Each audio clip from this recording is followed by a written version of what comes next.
It literally took over my emotional well-being. Why am I crying? And there was a repetitive use of shite. Anyone that thinks that Senlin Yu shouldn't be credited for a retelling of sorts, I'm gonna have to wholeheartedly disagree. I literally can't put it down. I'm extremely invested. Welcome back to my channel. If you are new here, my name is Hannah, and in today's video we're reading. That's what we're doing. I'm still on a little bit of a mood reading high fixation, shall we say, which essentially means that I just don't know what I want to read at the minute. I've not sort of like gotten down how to get through my monthly TBRs as well as my wider TBRs, planning for videos, you know, I'm just not there yet. So we're going to do another mood reading vlog, and I hope that's okay with you. I do have an agenda. I have 3 books here that I want to get through, so let me show you what's on the agenda. The first book that I hope to read in this video is Kindling by Bonnie Woods, and I believe that this has like less than 1,000 ratings on Goodreads. Not seen many people read it, but to be honest, it is giving like the perfect autumn fall read. So wanting to get to this just for something light and fluffy, potentially in the middle of the next 2 books that I plan on reading, because I think I might need it. So this is obviously a romance book, and it says that there is one grumpy Scottish woodsman, one uprooted city girl, one autumn that changes everything. Harper is on a snug autumnal retreat in the Highlands, the perfect escape until she ends up stranded in the forest with nowhere to stay. She comes across Fraser, a gruff local woodcutter, who reluctantly offers her his lumberjack's cabin on one condition: she mustn't distract him from his duties. So yeah, I have to, don't I? I have to get to this month. So this is the first book that I'm hoping to read in this video. The second book is extremely anticipated for me, and I think it's the book that I'm going to pick up first.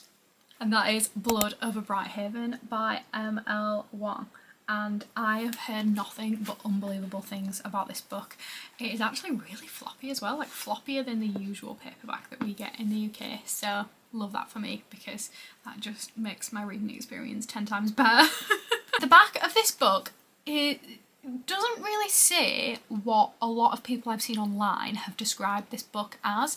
So I have seen people talk about this spellograph here, which is essentially something that controls the magic system in this world, I believe. And we're at some sort of academy, and our main character believes that she's going to be the first female to join this academy to make a difference, to impact the magic in this world. And then she's like paired up with a janitor, and it's just not looking how she thought it was going to look, essentially. But it turns out this janitor, Tamil, actually has a lot of past history and understanding of this world and some of the issues that they face, and I think together they are trying to sort of uncover all the badness. That's sort of my understanding of this. I'm really excited to get into it. I have the audiobook ready, and I just think, specifically what I saw from Kalila, I am anticipating that this is gonna hit, but in the best way. I think I saw someone say that like to say it's a standalone fantasy as well is unbelievable for like the magic system that is created in the world, and I'm just really excited to get to this one. So this is the second book that I'm hoping to read. Look, the third book is a stretch. It's a stretch. If I don't get to it, you know, you understand, there's no hard feelings, is there? It's okay if it doesn't happen, because tell me why it's this big. Just for reference, this is like a 400-page romance fantasy, you know what I'm saying. This book is humongous, but I just really want to. I am part of Emmy's book club over on Fable, and it is the book club of the month. It's also the book club of the month.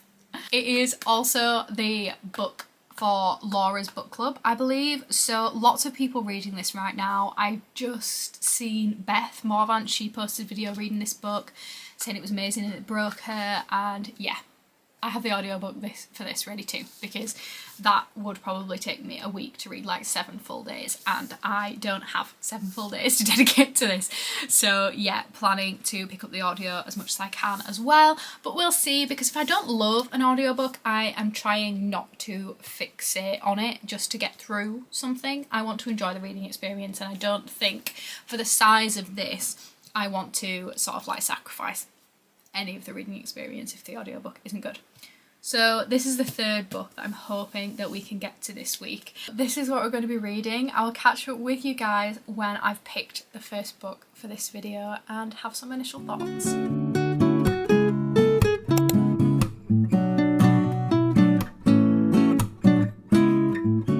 feel like I look a little bit dishevelled. Got into bed at 7:10 because I'm an old lady. I should probably, maybe definitely give you an update, because we did start reading Blood of Bright Haven. At this point I'm about 55-60% of the way through, so I've definitely made a big dent. I feel like there is so much intention behind this story and this society and what has been built that it's definitely something that I'm glad people are talking about online, because a little bit crazy. In this book we have Siona, who is a woman in a world that is run by men. The men in the world have all this power, and these men in particular that have the power are archmages of magic. They are people that have studied and worked hard and there is a consensus that these people are powerful, legendary, godlike people, but they are just humans that deserve their power and respect. The archmages create all of this magic for society, and they want them to have the best, and they want this to be the best society that exists. On the other side of that, we have the women of this world, which to some extent we can relate to the real world, because the women in this world have been told that they should be teachers, they should be secretaries, they should be carers, they should be wives and mothers, and you know, anything that doesn't require power or knowledge is something that they should do. And Siona is not that girl. Siona is the girl that wants to be academic, and she wants to be a high mage. She wants to be the first woman to be a high mage, actually. So she decides to get the right education to get herself there, and we start the book with her taking the exam to get into the high, like the magistry and industry. The first reaction from society of her getting into that position and successfully passing the exam is positive for the most part, but all the high mages, they don't, yeah, they're not about it. They think that she isn't clever and that she's cheated her way there, she's slept her way into the position, and you know, the typical stuff. So yeah, she's not having the best time, and as a joke they say that she can have an assistant who is the janitor at the university. Like, it was meant to be a joke, but turned out that this guy actually has something about him, and that's definitely true, but he doesn't actually have education skill. It's actually more so his background. So he's a really big part of the story because he is a part of the Quen people, and these people were from beyond the barriers of this world. When I say world, I mean like the land that is protected by like the high mages. So once upon a time, long ago, he crossed the barrier into this world, the like society of Turan, and he's seen some shit, he's been through it, and together they just sort of go on this journey trying to achieve something. And that is essentially like the start of the story. I'm trying to figure out a way to tell you about the themes of this book without spoiling it, but essentially there is like huge theme and representation of less fortunate people, which is essentially like the Quen people being considered like the bottom of society. Think sort of like the way that the Reds in Red Rising are considered like the bottom of the food chain, but in this book the people are definitely outwardly shunned, and it's very sort of like vocal and present and known that they are lesser people, and they get treated as such, like they don't deserve education, they don't deserve to work anywhere good, they don't deserve to have lots of money and be someone that's rewarded by society and gains anything from other people. They essentially just have to blend into the background, not cause any trouble, and work hard doing all of the nasty stuff. So yeah, not cute, not fun, and the theme of that, what I've just spoke on, is like huge in sort of like the conversations that are happening in this book, and about what people deserve, and whether you can be a good person if you believe you're doing well, even if you're not actually showing any results of achieving success and doing well, and just sort of like the idea that you can think that you have a good soul and that you're a good person, but what do you actually have to prove it if all you have behind it is your intention and not actually any proof and result of that. So that's what it's about. It's definitely infuriating, and I'm definitely worried as to what's going to happen to our two main characters, because it's not looking good, to be honest, but I'm rooting for them and I want to sort of see where it goes. I think I kind of went into this book thinking that it might be a little bit pretentious and potentially hard to read with like the style of literature, but that's not true at all. The only difficult part of it is all of like the specific magic jargon that is related to the magic system in this world and how they create the magic that they have. This is, like, for me, leans rather lit fic fantasy over like a regular fantasy book or romantasy. That is definitely not what this is. This kind of feels to me like what I would consider old school fantasy. Like, romance is not a part of this book, and it's all about society and politics and right and wrong and justice. I would say justice is definitely a big part of this book. So yeah, that's my thoughts so far. In terms of like whether I'm enjoying it, I definitely am enjoying it. I feel like it's taken me a little bit longer to get through because I've been working a lot. I think right now it's sitting at like a 4-star, but we do have half of the book to go, and I feel like it's gonna be a journey, so wouldn't be surprised if that is bumped up, but definitely don't think it will be any lower than a 4, and that's where we're at the minute with this. So yeah, I would say I'm having fun, but yeah, it's not fun. It's actually brutal to read.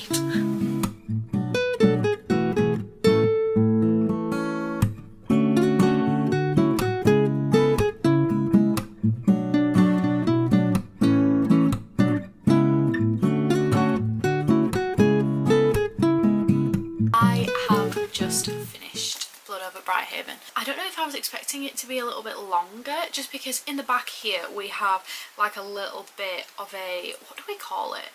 What's it called? Essentially, when the author decides very kindly to give a little bit of an explanation into what certain things mean, like explaining all the terminology and sort of all of that good stuff. Anyway, I feel like my last check-in where I spoke a little bit about the themes of the book, that's really like where this book shines. So the plot itself is a story of struggle in society and like what people deserve, what people don't deserve. It's interesting because I feel like the regular people in this book that are not the Quen and are also not sort of like the magical people that have all of this power in this book, like the regular people like you and I, they're not really discussed, and I think it sort of like left a little bit of a gap as to whether people were going to sort of like sympathise with the Quen or whether they were willing to just ignore all of the problems. I feel like maybe it's meant to be inferred that, you know, they know that the Quen are not treated kindly because they're the people in their society that do all of the lesser work, and they're meant to sort of like just be in the background.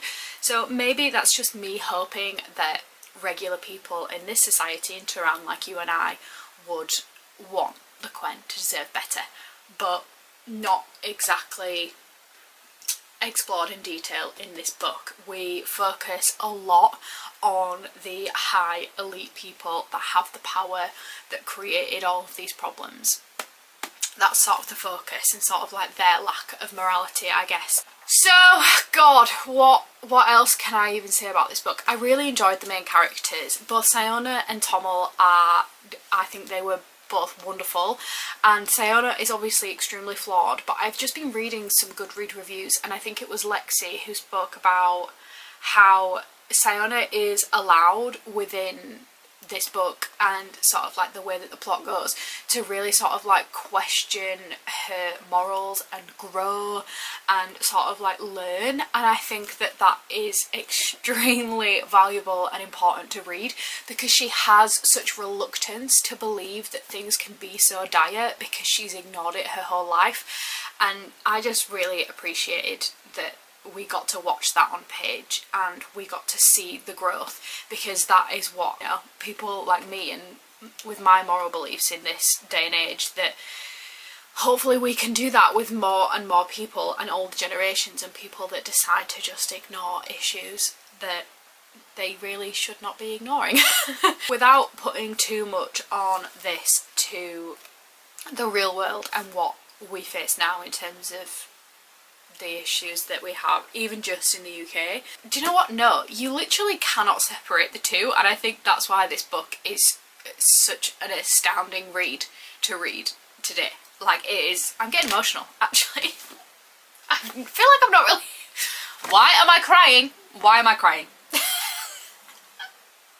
I can fully understand and appreciate now how Kalila's reading experience was so emotional, because in reflection, this book and the journey that you are taken on is just so relevant to what we see today that I am literally right now crying and can't form words. Loved the main characters. Personally, I really did understand sort of like the spell graph and the magic system, and I feel like I really got to understand sort of like the parameters of the barrier and all of that detail and the things that were spoken about within like the magic system in this world. I feel like I got 100% of it, so, you know, props to Emma Wong for really driving that, because I know that some people have been a little bit confused by it. I also feel like I really sort of understood like the woman's place in this world, and Sayona's issue specifically with being the only female high mage to enter the magistry was like, I feel like I really understood the woman's place in society and specifically women's place in power. Really got that. Not cool, but extremely well written and explained for me to understand. I think in truth the book could have been longer. This book is it's 415 pages long, and I think this could have easily been like a 650 page book and not have anything dragged out, etc, etc. And you know what's funny? Like, I've just rated this on Goodreads and Fable and I've given it a 4-star, but I think that it's because maybe I was hoping for maybe a different ending, some more outcomes, some like more justice, but I think the harsh fact of what this book explains and what we journey through is that like that's actually just not what you get. And I think that's why I'm emotional. Like, I'm realising now that the parallels between the book and the real world are true in that sense. Like, the things that we want and the outcomes that we strive for, like, we're just not always going to get what we need and what we feel like is going to feed our soul. And yeah, maybe this is a bit more than a 4-star. I think I should probably just drop this down and move on. I didn't know if I was going to read Alchemised next, but now I'm thinking maybe I should pick up Kindling because I am sobbing. Had my morning coffee, cried at the ending of that book. Let's go into something a little lighter and let's pick up Kindling by Bonnie Woods. Now, I have not seen a single person talk about Bonnie Woods or this book. I don't know anything about the author. I don't know about their writing. I don't know if people like or dislike this, but it's kind of fun sometimes to go in with just zero expectations, because you never know. I actually have another book that my partner bought me by Bonnie Woods, so hoping to love this so that I can pick that up. I'm going to start reading this book. The writing is very big and it's about 360 pages, so wanting to fly through this, also have it on audio on BookBeat. So that's what we're doing now, something cozier that hopefully doesn't make me sob. Let's go.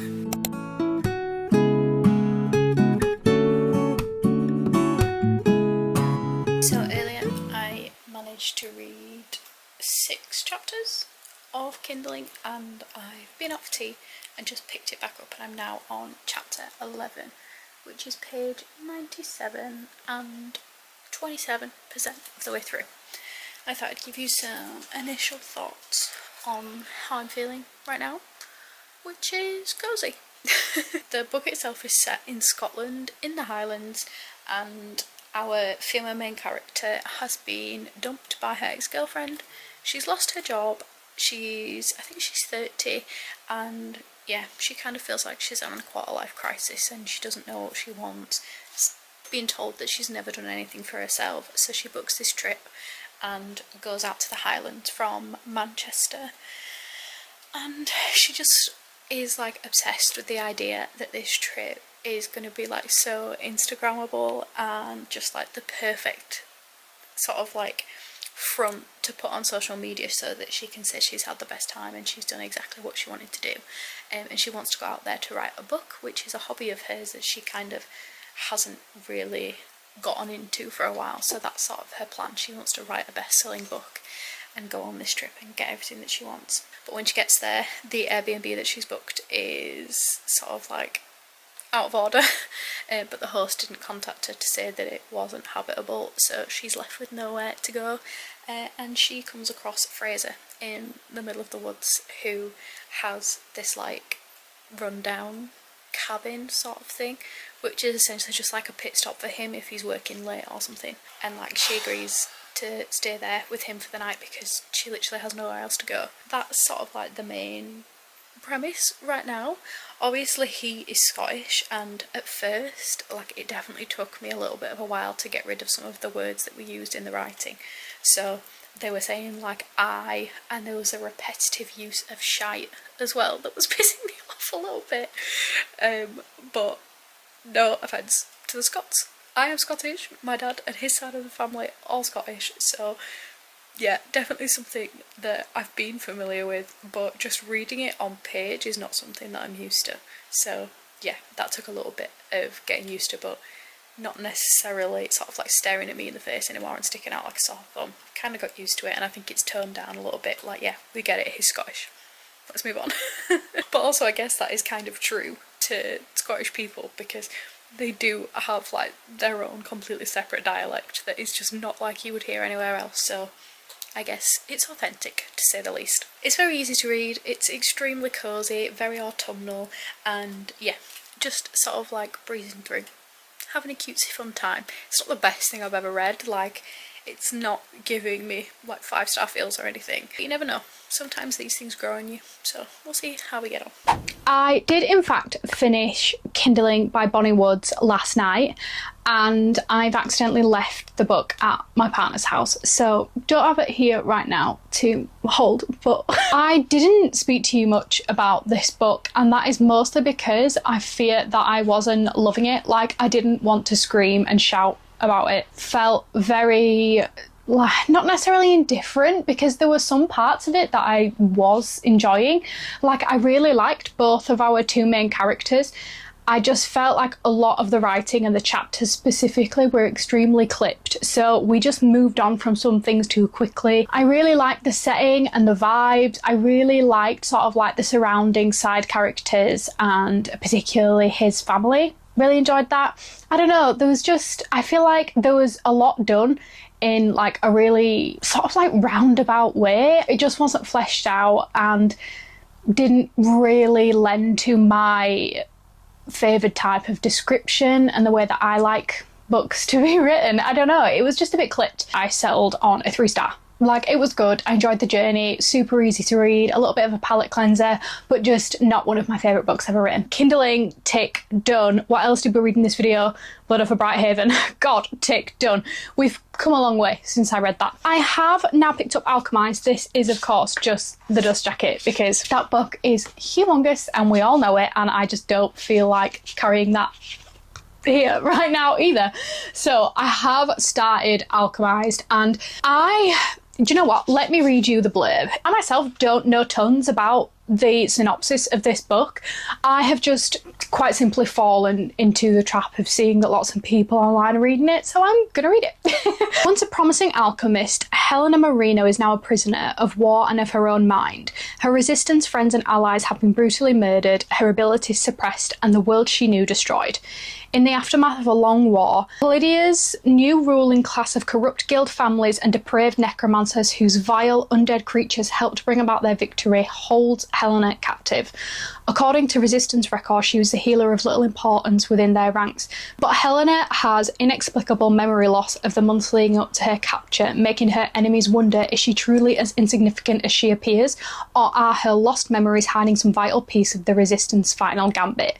To uncover the memories buried deep within her mind, Helena is sent to the High Reeve, one of the most powerful and ruthless necromancers in this new world. Trapped on his crumbling estate, Helena's fight to protect her lost history and to preserve the last remaining shreds of her former self is just beginning. For her prison and captor have secrets of their own, secrets Helena must unearth whatever the cost. You kind of start this book with Helena awakening. It feels as if she really has this sort of like lost piece of memory, this like whole expanse of time that she just can't remember, wasn't present for. It's not super clear at the start of the book, but she is definitely within captivity, and it seems that she was part of the Resistance, and the Resistance lost the war, and she is, you know, she's not in a cute state. They see her as a little bit a huge risk as to why she's just sort of like being unearthed and come about all of a sudden. Like, where was she during like the end of the war and things like that? It's obviously a lot more specific than that, but honestly I feel like there is a consensus that when you start reading this book you're just a little bit confused. So I'm definitely confused and just sort of going with the vibes, listening, trying not to put too much pressure on myself to really understand what's happening. We're just going with it. I've seen a lot of people say that this is extremely dark. Yet to be seen. We do have necromancers in this world, and I believe we have this thing where they can put like life into dead bodies and use them as slaves. So that's just like a little bit of a snippet into sort of like the dark themes I think that people are talking about. It's a bit vile and disgusting, and like it is literally the definition of God forbid that the enemy won. That's where we're at in this book. Maybe once I've gotten to part 2 and I have a little bit more of a consensus of the book, the plot, the vibes, and sort of how I'm feeling about it myself, I'll come back to you. Hello, lovely people. I am here to talk to you. I've made it to page 198. So I've read 200 pages in the last 24 hours. I'm quite happy with my progress. I have some thoughts. So I have a little bit more clarity right now on sort of like the direction and the way that this book is meant to feel. Helena is in a state of despair. So obviously she's awoken in this new world post-war where, you know, the good guys didn't win and she's not doing well. She is literally in enemy hands and she is being tortured and used and experimented on, and it's all very dark and disturbing, and they are just not cute people. We learn throughout like the first 150 pages that the people of this world that won, and sort of like a lot of like the history and the science that is involved in this world, involves using dead people to carry through old souls. So let's say my body died, I could put my body into your body, my soul into your body, and I would live through you. And that is sort of like a really big part of this world, which I believe is what they call necromancy. So if you're like me and you don't really understand these terms, that's kind of what I'm getting so far. There's another level of magic and sorcery where they can use something called resonance. Is that the right word? I think it is. And essentially what they can do is like control your body through what I think is the iron in your blood. But honestly, I'm so confused. So any clarity on this, put it in the comments. I might understand this a little bit more through checking in with book club and also reading through other people's comments, but also continuing to read. I'm sure things will become clearer because it is like slowly coming together, and I'm starting to understand it more.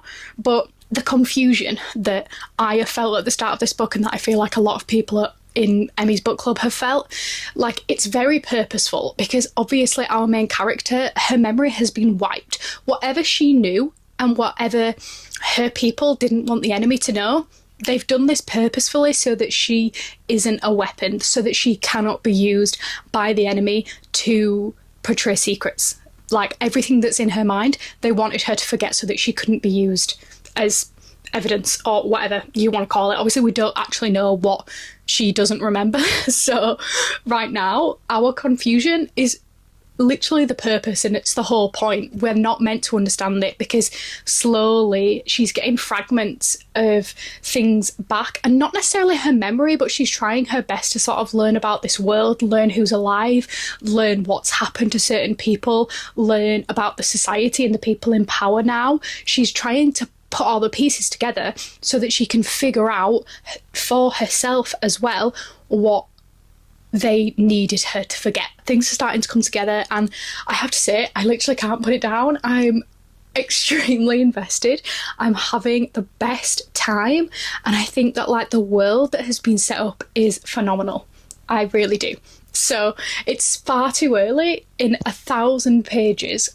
I'm only 200 pages in for me to say any sort of rating, because there is so much potential for things to go wrong. But right now I've got a really great feeling, and I'm definitely enjoying myself, and I just want to keep going.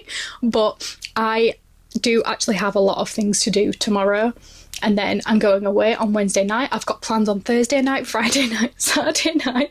So yeah, my only goal this week has turned into me being able to read this book and finish it, so that I don't have to lug it around everywhere, because it's huge, and I refuse to pay £14 for it on my Kindle, because what do you mean? Trying to read it quickly, but also, like, you have to be slow, and you have to take in everything that's happening, because everything is a clue. Every single piece of information is important, and I'm just having the best time. And I just thought I'd update you now in case things get a little bit crazy and I don't really know what's going on anymore. Right now I feel like I have some clarity and understanding of the direction of this book and the chosen way that the author has laid this out for us. It feels very purposeful, and I'm bloody loving it, and that's my update.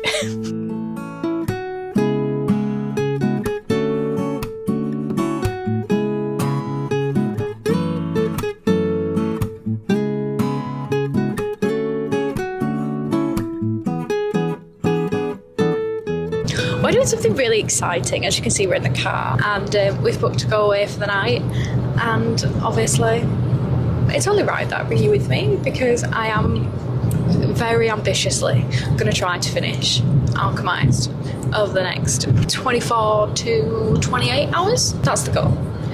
I have like 400 pages left, so not doable, but probably ambitious. In terms of how I'm feeling about books still, I must say I definitely enjoyed part one more, which is not cute of me, because it was definitely darker in sort of like a fantasy dark sense, whereas part two is more sort of like normal world darker, without me spoiling anything. And I also I've not watched any reading vlogs of people reading Alchemised, because I didn't want anything to be spoiled, and I didn't want anyone's views and opinions to distract me from my own. So I don't actually know what people have said about the book online, so I feel like I literally can't tell you anything because I don't want to be the one that says too much. But yeah, part two is definitely different, and we have like a whole change in setting. So have not enjoyed it as much, but I'm still absolutely like enthralled, obsessed with it. It's 5-star right now, undoubtedly. I'm obsessed with it, and I think this is like the second time ever that I've tried to read 1,000 pages in one book. I gave up on the other one, whereas this, I feel like that she could have made it 3,000 pages and I still would have read it because it's so good. And I think it's just the world building and the magic and the history and the politics, all of it. The character development, the amount of villains in this story is just mental, and I love it. I love all of it. I'm just holding so that you don't go anywhere. But yeah, part two is still amazing, but loved part one, and really excited to see what happens when we move forward. Me, again, trying not to spoil everything, but potentially part 3, not sure if there's a part 4, but I know there'll definitely be a part 3. Excited to see what happens when we get there. I'll speak to you guys when we get to the cabin.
Hi lovelies.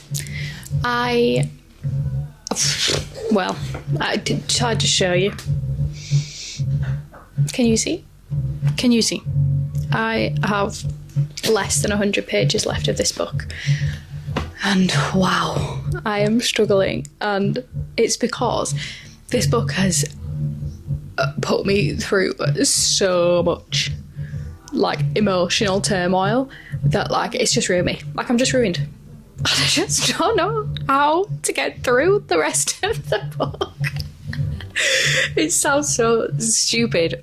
You would think that I would just be begging for it to be over and just some sort of happy ending or something, but no, that's not how I feel at all. I actually feel quite happy to just remain in this world and have things stay the same. That would be perfect. Who's talking? The camera? So yeah, we have less than 100 pages left, and the audiobook says 1 hour and 42 minutes left on 2x speed, and I think I'm gonna have to read it that way because it is just wrecking me. Done. Emotionally, physically wrecked. Wish me luck. I'm crying just thinking about it. I'll let you guys know when I'm done. Hey lovelies.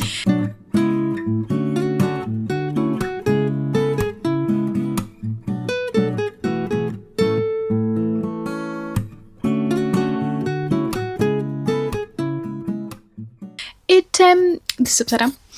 It was November, October when I started filming this vlog, but it's now December, so Merry Christmas, guys.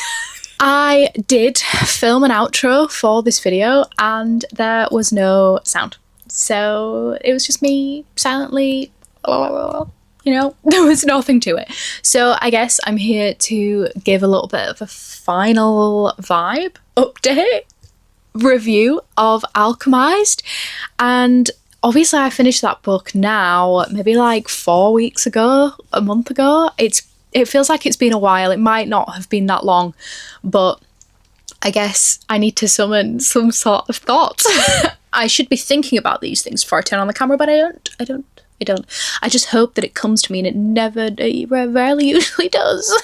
If I were to recommend this book to people, I would be telling them that you are going to grow so attached to the two main characters in a way that's going to make you question your own morality. Like, should you love these characters? Should you be attached to them? Should you want the best for them? What do they deserve? What is justice? It is just... You can't really think too much about it, otherwise you might talk yourself out of it.